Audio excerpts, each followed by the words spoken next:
Everyone, welcome back to the Samajik Guru channel. आज हम करने जा रहे हैं क्लास 9th के साइंस की competency worksheet number 14।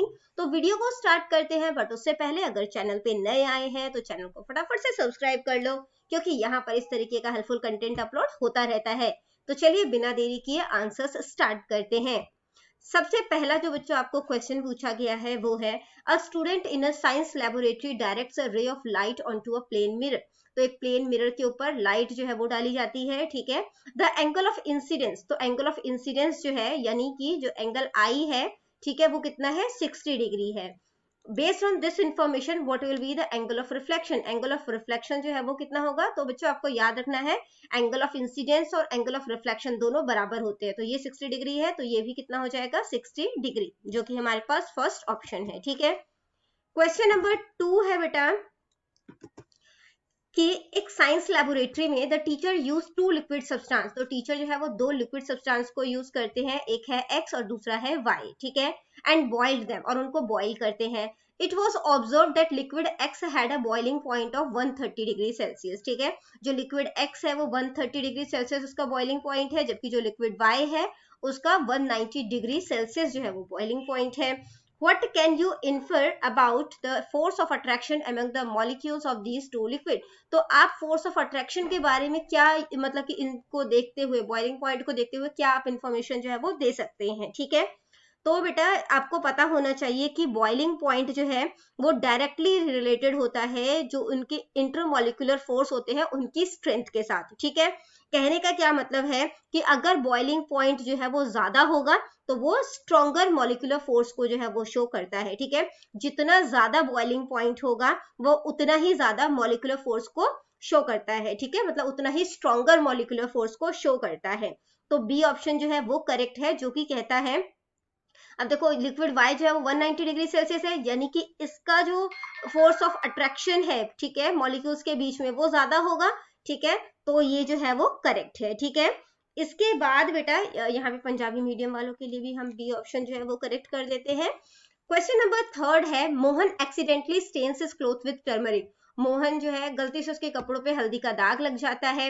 He experiment with different substances for removing the stain. वो अलग अलग सब्सटेंस को यूज करता है ताकि वो जो मतलब कि दाग लगा हुआ है वो हट जाए। He notices that the stain turns red when one specific substance is applied. तो उसने देखा कि जब वो एक जो है वो सब्सटेंस को, इनमें से जो आपको ऑप्शन दिए गए हैं, यूज करता है, तो जो हल्दी का दाग है वो कैसा हो जाता है, वो रेड हो जाता है। तो उसने कौन सा सब्सटेंस यूज किया, सोप, ठीक है।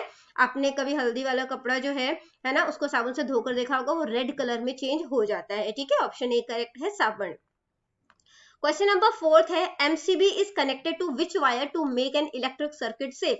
इलेक्ट्रिक सर्किट को सेफ करने के लिए एमसीबी यानी कि मिनिएचर सर्किट ब्रेकर, उसको किसके साथ, कौन से तार के साथ कनेक्ट किया जाता है, तो इसे लाइव वायर के साथ कनेक्ट किया जाता है, ठीक है। इसके बाद बेटा क्वेश्चन नंबर 5 है, Sartaj is studying magnetic properties and notices a specific characteristic in natural magnet. तो वो मैग्नेट के मैग्नेटिक प्रॉपर्टीज के बारे में सरताज पढ़ रहा है, उसने नोटिस किया नेचुरल मैग्नेट के कुछ लक्षण होते हैं, ठीक है। Identify the character of natural magnet from the following. तो इसमें से नेचुरल मैग्नेट जो है उसका कौन सा जो है वो लक्षण होगा। तो जो नेचुरल मैग्नेट होते हैं वो परमानेंट होते हैं, ठीक है।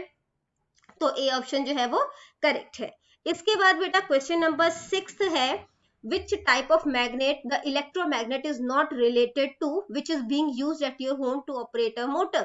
तो किस तरीके का इलेक्ट्रोमैग्नेट जो है वो इससे रिलेटेड नहीं है, ठीक है। which type of magnet the electromagnet is not related to which is being used at your home, motor को ऑपरेट करने के लिए जिस मैग्नेट का यूज किया जा रहा है उसमें से ये नहीं है, ठीक है। तो बेटा इलेक्ट्रोमैग्नेट क्या होता है, टेम्पररी मैग्नेट होता है। तो जब बेसिकली जो इलेक्ट्रिसिटी पास की जाती है तो ये जो सब्सटेंस होगा वो मैग्नेट की तरह परफॉर्म करने लगता है, ठीक है। तो ये जो है वो टेम्पररी मैग्नेट होता है। तो इसके लिए कौन सा ऑप्शन जो है वो करेक्ट है, जो इलेक्ट्रोमैग्नेट होता है वो टेम्पररी होता है, बट यहाँ पे बोला मोटर को ऑपरेट करने के लिए कौन सा मैग्नेट यूज करोगे, तो उसके लिए आप परमानेंट मैग्नेट का इस्तेमाल करोगे, है ना। तो ए ऑप्शन जो है वो करेक्ट है, ठीक है। क्वेश्चन नंबर 7 है, what can be use from the kitchen from the following to provide quick relief from acidity. Acidity से आपको छुटकारा पाना है, ठीक है।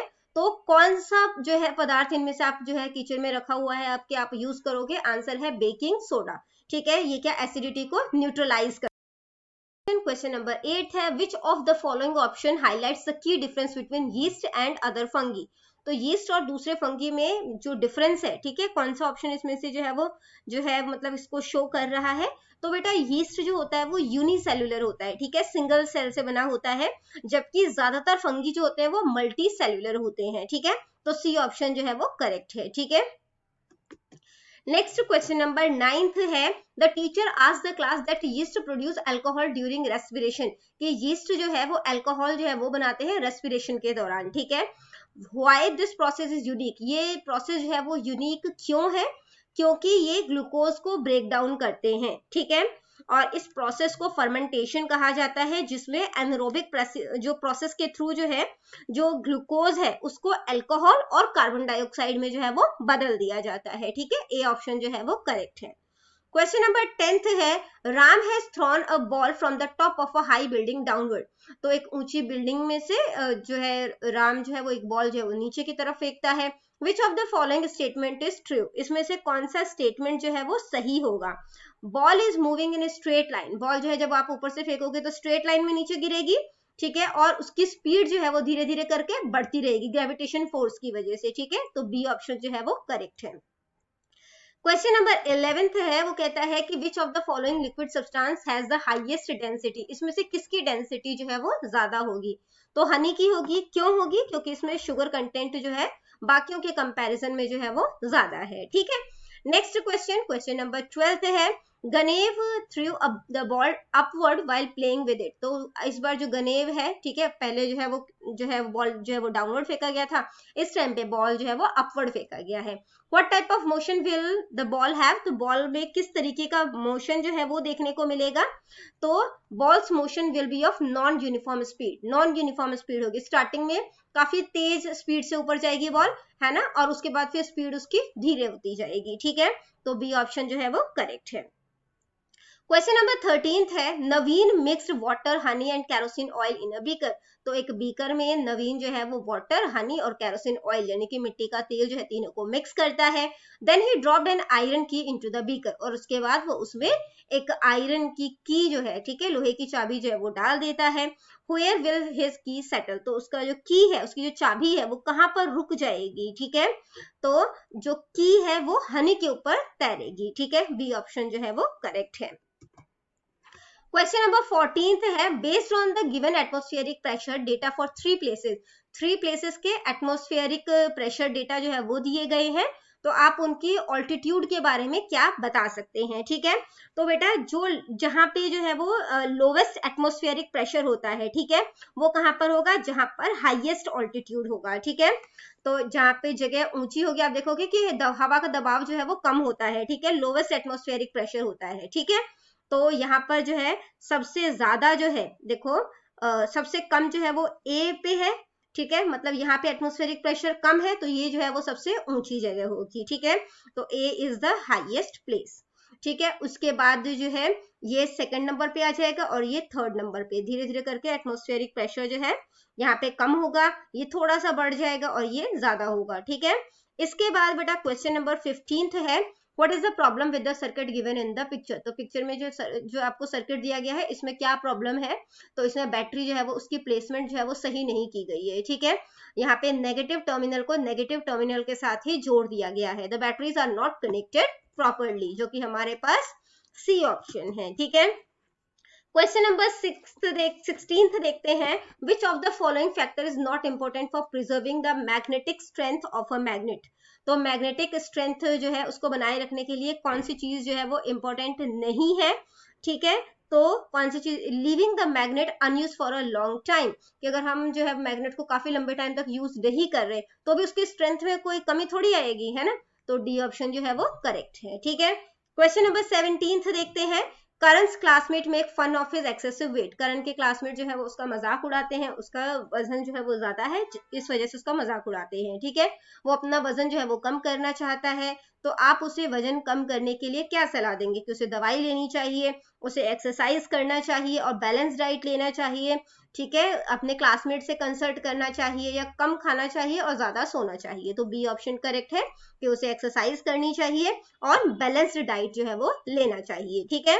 क्वेश्चन नंबर 18 है in which of the following situations will light scatter completely, किस सिचुएशन में लाइट जो है वो कंप्लीटली बिखर जाएगा एंड द टिंडल इफेक्ट भी विजिबल, और टिंडल इफेक्ट जो है वो देखने को मिलेगा, ठीक है। तो जब लाइट की जो बीम है, ठीक है, वो कहां से पास होती है, मिल्क और वाटर सॉल्यूशन से पास होगी, ठीक है। तो ए ऑप्शन जो है वो करेक्ट है। क्वेश्चन नंबर 19 है, which of the following is the correct pairing, कौन सा जो है वो करेक्ट है वो हमने बताना है, ठीक है। तो देखो एनीमिया जो है वो आयरन की कमी की वजह से होता है, इन्होंने प्रोटीन लिखा है तो ये गलत है। रिकेट जो होता है वो विटामिन डी की कमी से होता है, इन्होंने सी लिखा है, ये भी गलत है। स्कर्वी विटामिन सी की कमी से होता है, इन्होंने डी लिखा है, ये भी गलत है। जो ग्वाइटर है वो आयोडीन की कमी से होता है, ठीक है। तो ये जो है वो बिल्कुल सही है, ठीक है। क्वेश्चन नंबर 20 है, while exercising in the gym, तो जिम में एक्सरसाइज करते हुए अवतार जो है उसके मसल्स में चोट आ जाती है। Which of the following type of food did the doctor recommend him to consume, तो डॉक्टर जो है वो उसे किस तरीके का खाना खाने के लिए रिकमेंड करेंगे, यानी कि सलाह देंगे, ठीक है। तो बेसिकली अगर मसल्स में इंजरी है तो उसे प्रोटीन रिच डाइट लेनी पड़ेगी, ठीक है। और प्रोटीन जो है वो किसमें हमें देखने को मिलेगा, मीट, लेंटिल्स यानी कि दाल, पनीर, फ्रूट और लीफी ग्रीन वेजिटेबल, ठीक है। तो बी ऑप्शन जो है वो करेक्ट है।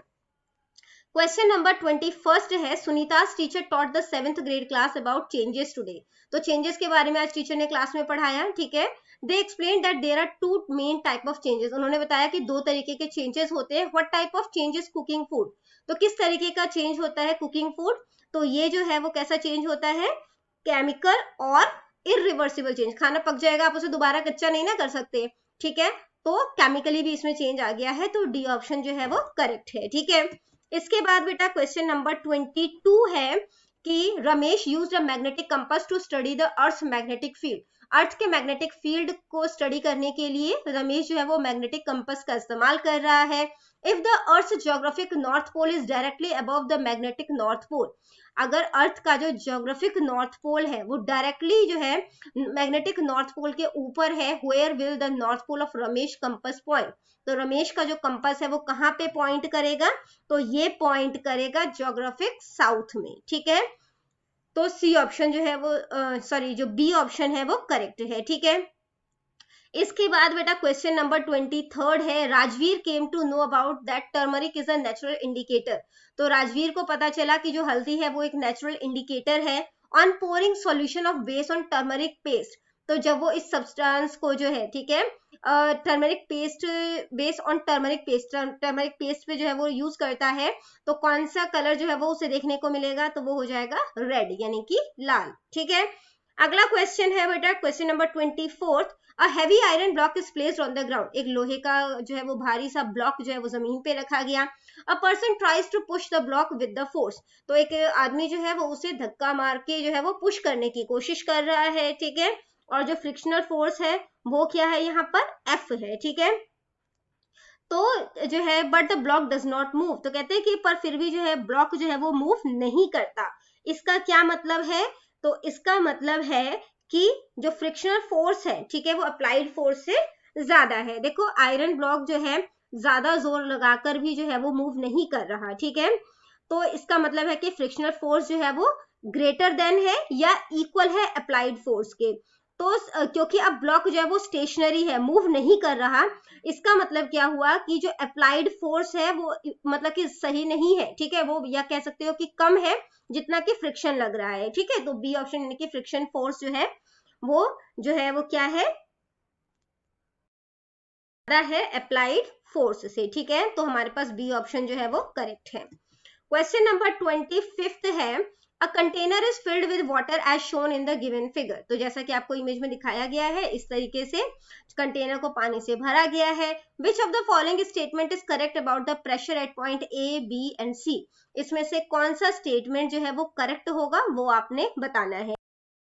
पता होना चाहिए कि जैसे जैसे पानी मतलब कि जो सब्सटेंसेस की गहराई बढ़ती है, ठीक है, लिक्विड में जैसे जैसे डेप्थ जो है वो बढ़ती है तो प्रेशर जो है वो इंक्रीज होता है, ठीक है। तो सी जो है वो सबसे ज्यादा डेप्थ पे है, तो ये सबसे ज्यादा प्रेशर इस पे बढ़ रहा है, ठीक है। तो प्रेशर एट सी जो है वो ज्यादा है as compare to pressure at B, तो सी ऑप्शन जो है वो करेक्ट है, ठीक है। क्वेश्चन नंबर 26 है, a container is filled with water, एक कंटेनर को पानी से भरा गया, 3 पॉइंट है A B and C, the pressure acting on these 3 point is as P A, यानी ए वाला जो पॉइंट है बी वाला पॉइंट दोनों बराबर है, और सी वाला जो है वो जो है, तो विच of the following statement is correct about the depth of these points in a container, तो कौन सा स्टेटमेंट जो है वो करेक्ट होगा यहाँ पर, वो आपने बताना है, ठीक है। तो बच्चे देखो जो मतलब कि जो प्रेशर ए पॉइंट है, ठीक है, पॉइंट ए और पॉइंट बी जो है, ठीक है, और पॉइंट सी, यहाँ पे 3 पॉइंट जो है वो आपको दिए गए हैं।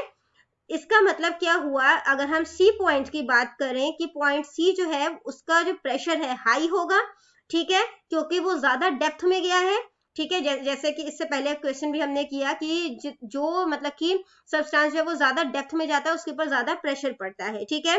तो एक फ्लूइड में प्रेशर जो है कह सकते हैं कि इंक्रीज होता है डेप्थ के साथ, कि कितनी गहराई में वो गया है, तो इस वजह से हम कह सकते हैं कि पॉइंट सी जो है वो सबसे ज्यादा डीपेस्ट है, ठीक है, मतलब पानी के अंदर सबसे ज्यादा है, या जो भी लिक्विड आपको दिया गया है उसके अंदर ये सबसे ज्यादा है, ठीक है। तो हम कह सकते हैं कि point A and point B, ठीक है, वो डीपर तो नहीं है ज्यादा, ठीक है, point A and point B are both at equal level, अब यहाँ पे बताया गया ना कि दोनों इक्वल लेवल पे है, ठीक है, तो हम कह सकते हैं कि दोनों ही जो है वो इक्वल लेवल पे है, यानी कि डी ऑप्शन जो है वो करेक्ट है, ठीक है। क्वेश्चन नंबर 27 है, अ train is moving on a straight track, एक ट्रेन जो है वो स्ट्रेट ट्रैक पे चल रहा है, ठीक है, passing station A B C and D, और ये जो ट्रेन चल रही है उसमें ए बी सी और डी इन सब स्टेशन को पास किया है, जैसे जैसे आपको ऑर्डर दिया गया है। The train takes 2 hours to complete the journey, तो ट्रेन जो है उसको 2 घंटे का टाइम लग गया इसको पूरा करने में, इस यात्रा को, and the distance between the stations are given in the table below, और जो डिस्टेंस है वो आपको दिया गया है यहाँ पर, ठीक है। What is the average speed of the train between station A and D, A and D के बीच में जो एवरेज स्पीड है ट्रेन की वो कितनी है वो आपने बताना है, जो एवरेज स्पीड होता है वो किसके इक्वल होता है, टोटल डिस्टेंस ट्रेवल्ड, ठीक है, और टोटल टाइम टेकन, तो ए और डी जो है 68 किलोमीटर है, ठीक है, टाइम टेकन कितना है 2 आवर्स है, इसे डिवाइड कर दो, 2 3 6 2 4 8, यानी कि 34 जो है 34 किलोमीटर पर आवर इसका आंसर हो जाएगा, यानी कि ऑप्शन बी जो है वो करेक्ट है, ठीक है। क्वेश्चन नंबर 28 देखते हैं, अ train is moving on a straight track passing station A, B, C and D, ठीक है, in the given order. The train travels at a constant speed of 20 kilometre per our, तो मतलब कि train जो है वो इन सभी स्टेशनों से पास होती है, और जो ट्रेन की जो स्पीड है वो 20 किलोमीटर पर आवर है। The distance between the stations are given in the table below, और जो डिस्टेंस उसने ट्रेवल किया है वो आपको टेबल में दिया गया है। How much time does it take to travel between station B and C, B और सी के बीच में जो है जब इसने ट्रेवल करना है तो कितना टाइम जो है ये ट्रेन लेगी, तो टाइम इज इक्वल टू क्या होता है, डिस्टेंस अपॉन में स्पीड, ठीक है। तो 51 किलोमीटर जो है वो यहाँ पर है ए से सी के बीच में, और ए से बी जो है वो कितना हो गया 17 किलोमीटर, यानी इन दोनों को माइनस कर देंगे तो बी टू सी हमें पता चल जाएगा कितना डिस्टेंस है, ठीक है। तो 51 माइनस 17 कर दिया, कितना हो जाएगा 34, तो टोटल डिस्टेंस कितना है 34, टाइम जो है जो स्पीड है, ठीक है, वो हमें कितनी दी गई है 20, डिवाइड कर दो, ठीक है, तो 2 10 20, 2 1 2, 2 7 14, तो 1.7 आ गया, एक जीरो है पॉइंट लग जाएगा, 1.7 आर में जो है वो इतना डिस्टेंस, यानी कि बी टू सी जो है वो डिस्टेंस ट्रेवल कर पाएगा, ठीक है, यानी कि डी ऑप्शन जो है वो करेक्ट है। क्वेश्चन नंबर है कि केमिकल चेंज जो है उसके लिए कौन सा स्टेटमेंट जो है वो गलत है, both combustion and respiration requires oxygen, तो कंबशन यानी चीजों को जलने के लिए है ना, और रेस्पिरेशन के लिए भी ऑक्सीजन की जरूरत होती है, बिल्कुल सही है। कंबशन और रेस्पिरेशन जो है दोनों ही कार्बन डाइऑक्साइड जो है वो एज अ रिजल्ट प्रोड्यूस करते हैं, हम सांस लेते हैं हम कौन सी गैस बाहर छोड़ते हैं, कार्बन डाइऑक्साइड। कंबशन कोई चीज जल रहा है तो उससे क्या मतलब कि कौन सी गैस निकलती है, कार्बन, है ना, तो ये भी ठीक है। कंबशन और रेस्पिरेशन जो है वो एनर्जी प्रोड्यूस करते हैं, ये भी ठीक है। डी ऑप्शन जो है वो इनकरेक्ट है, कहता है कि कंबशन और रेस्पिरेशन हमेशा कंट्रोल्ड प्रोसेस होता है, कि हमेशा आप उसे रोक सकते हो, तो ये सही नहीं है, ठीक है, तो डी ऑप्शन जो है वो करेक्ट है। इसके बाद बेटा लास्ट क्वेश्चन है, पास शीट P है जो कि कंप्लीटली ट्रांसपेरेंट है, शीट Q है जो कि पार्शियली ट्रांसपेरेंट है, मतलब कि कह सकते हो कि ट्रांसलूसेंट है, ठीक है। If Ram places sheet P between his eyes and sheet Q, what will he observe? अगर राम जो है वो शीट पी को अपनी आंखों और शीट क्यू के बीच में रखता है तो वो क्या देखेगा? तो वो देखेगा कि पी जो है, शीट पी जो है वो कंप्लीटली वेनिश, यानी कि गायब जो है वो वहां से हो जाएगी, ठीक है। उसे जो है वो प्रॉपर जो है वो शीट जो पी है वो नहीं दिखेगी, ठीक है।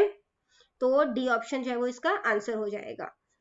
तो बच्चों ये वीडियो हो जाती है हमारी यहीं पे खत्म। इनकेस आपको कोई भी डाउट है तो आप कमेंट सेक्शन में क्वेश्चन कीजिए, रिप्लाई करने की पूरी कोशिश करूंगी। Thank you very much and all the best for your test. Bye bye.